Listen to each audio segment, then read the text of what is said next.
Olá, sou a professora Dali, professora de Sociologia.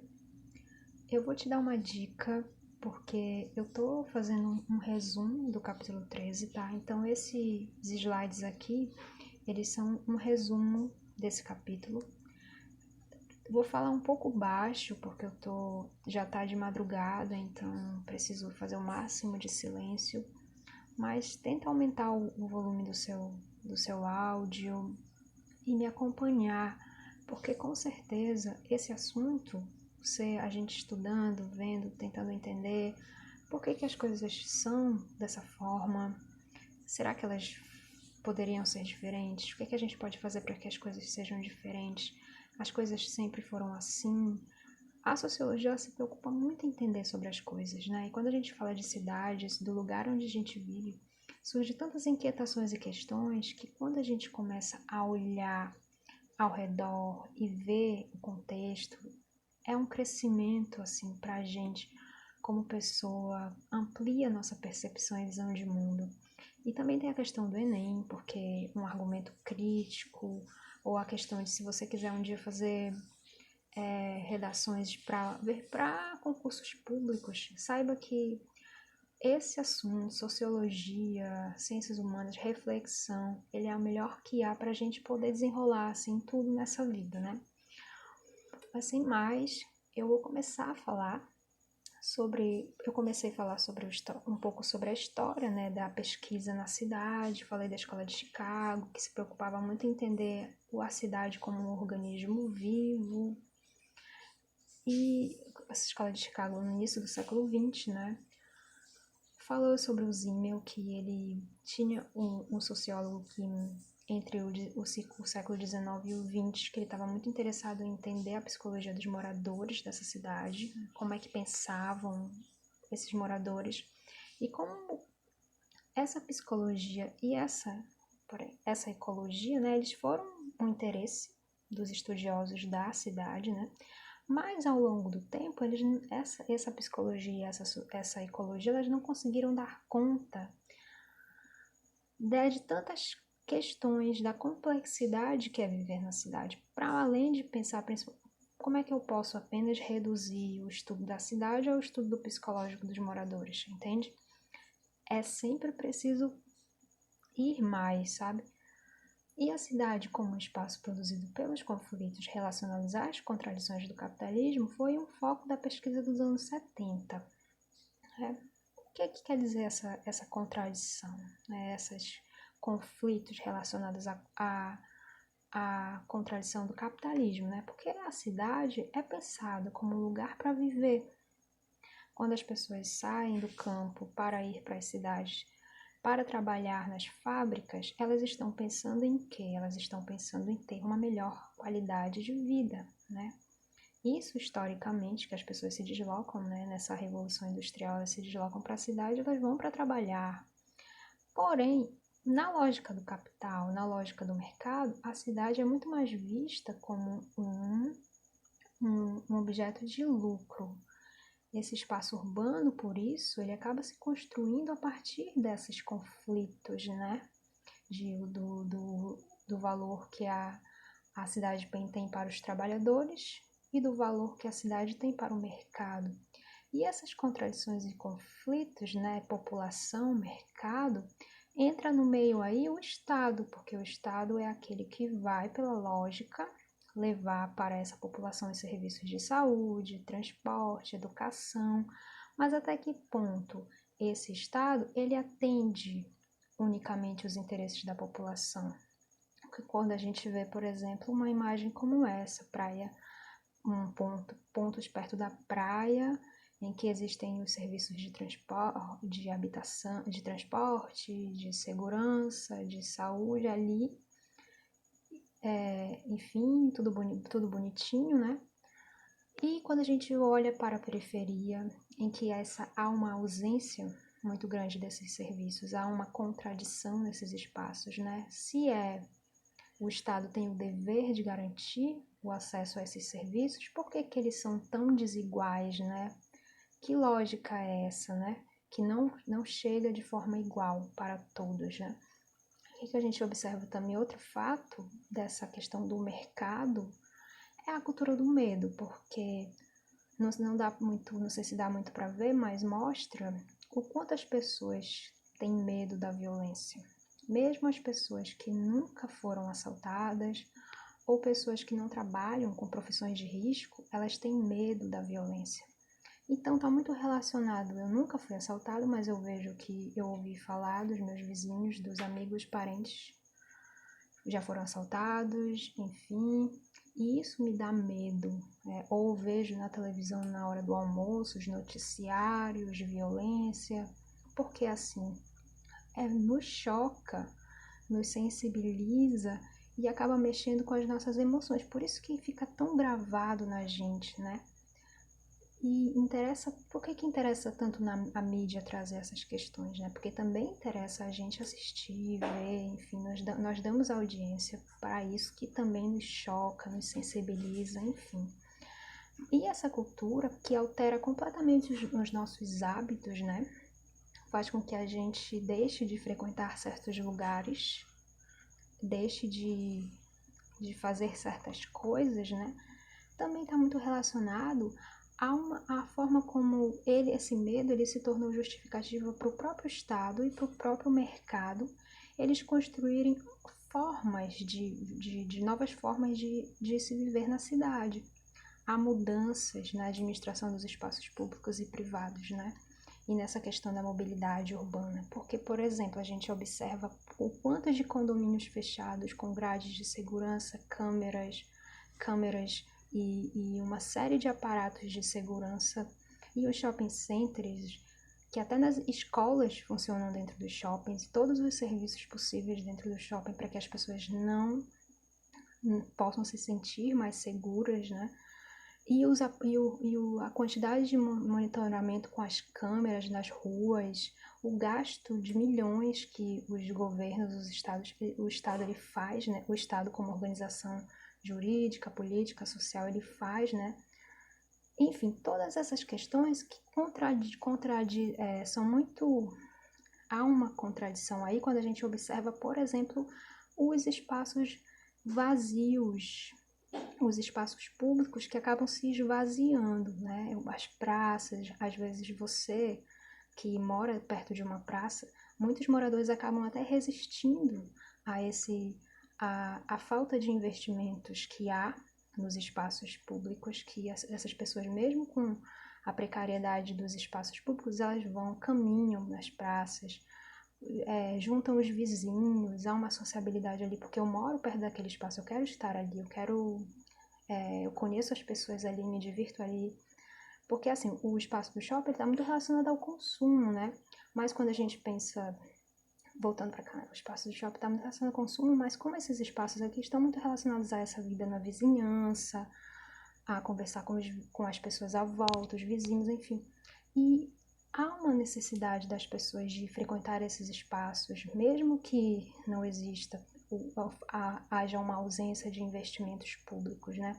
Eu coloquei aqui o espaço do viaduto para a gente pensar como esse espaço acaba sendo construído muito mais para os carros, né? Para essa lógica do carro, e como acaba se esvaziando alguns espaços da cidade como se fossem fantasmas, assim, né? Tudo porque isso acaba, a questão da violência, do medo, enfim, ele acaba interferindo na construção desses espaços, né?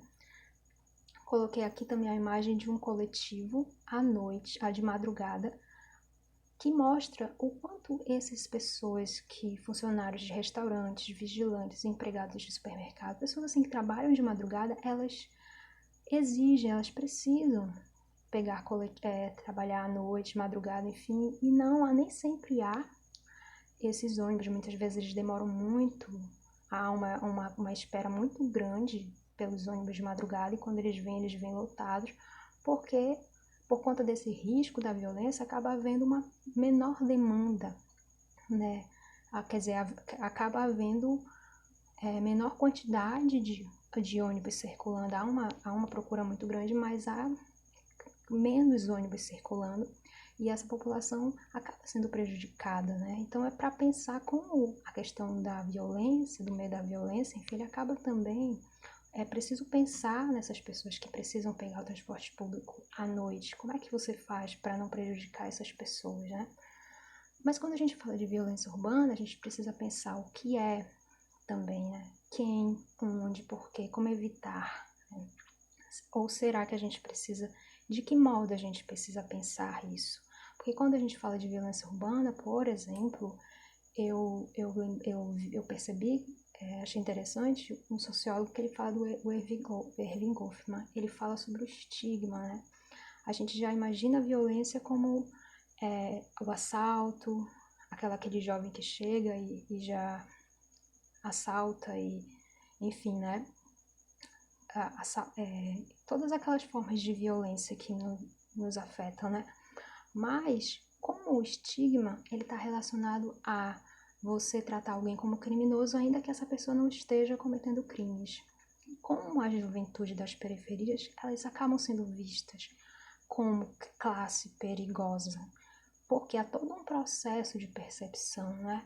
A gente observa, por exemplo, a questão do racismo, porque o racismo está relacionado a que durante a abolição da escravatura houve a abolição, mas não houve políticas públicas que pudessem inserir essa população negra na sociedade. Então essa população que não foi inserida na sociedade acabou sendo colocada nos piores lugares assim sociais, né? Essa escravidão ela acabou assumindo a forma da desigualdade social. E essa desigualdade social acaba também sendo uma violência, porque essa população ela acaba vivenciando a violência de várias formas, né?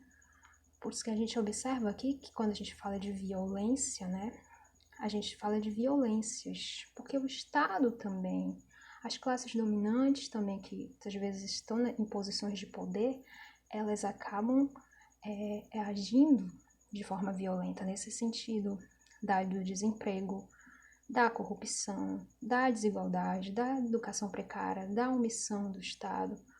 Quando a gente observa, por exemplo, as operações policiais que focam no confronto armado, né? Que acabam colocando em risco a vida da população nas favelas. A gente observa, por exemplo, que essa população é tanto o policial, que precisa combater o traficante, e essa população é tanto essa pessoa que mora lá. Então, essas pessoas, o policial e a população que mora lá, elas têm as suas vidas colocadas em risco diariamente por conta de um Estado que foca em matar, em confrontar, né? E não em cuidar das questões. Como é que a desigualdade social ela gera violência nessa região, né?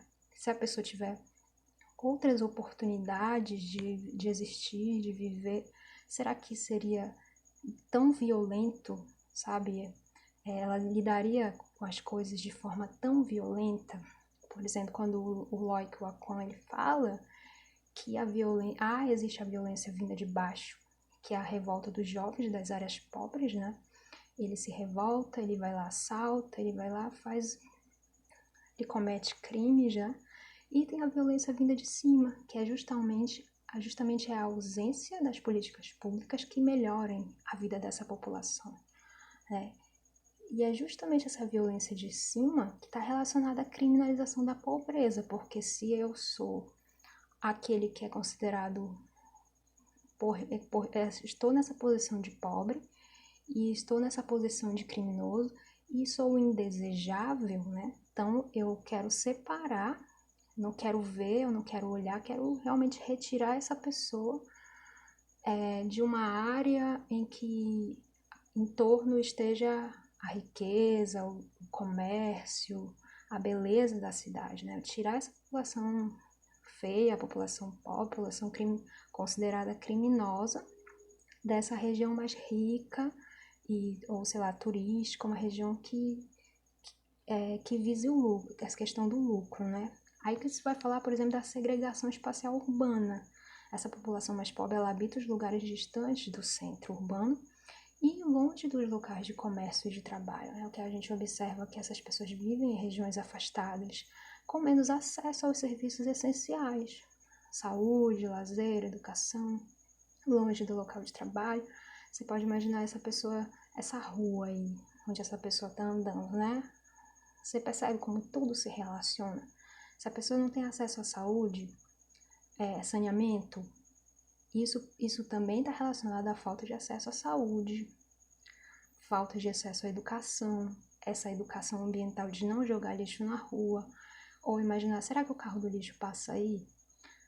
E imagine o ônibus, será que ele passa aí? A pessoa tem que se deslocar vários metros para pegar um ônibus e às vezes ela trabalha 2 horas de casa e passa 2 horas para ir, 2 horas para voltar. Isso faz com que muitas vezes o que é que acontece? Acontece que a população pobre ela acaba ocupando informalmente o entorno das áreas nobres, porque muitas vezes as áreas nobres precisa do trabalho da empregada doméstica, do vigilante, do servente, do jardineiro, e essa população pobre é que vai trabalhar nessas regiões. Então a população, por isso que você vê muitas vezes que do lado de uma região nobre tem uma região de favela, um beco, uma região de favela, porque essa população pobre ela procura ocupar a região ao redor no entorno, né? A grande questão é que ainda continua existindo essa distância social. Pode estar muito próximo, mas ao mesmo tempo está muito distante. Porque a distância social está relacionada a isso. Se você vive num lugar onde você tem menos oportunidades que te façam ter acesso àquilo que você precisa para poder evoluir, crescer e melhorar de vida, isso está relacionado a quê? A você também ter menos conexões com as pessoas, né? Porque são as conexões que fazem com que a gente tenha mais contato com as diferenças também, com que a gente possa ter, e eu tenho contato com as diferenças, faz com que eu possa evoluir, ampliar a minhas, sabe, ampliar meus horizontes, né? Enfim.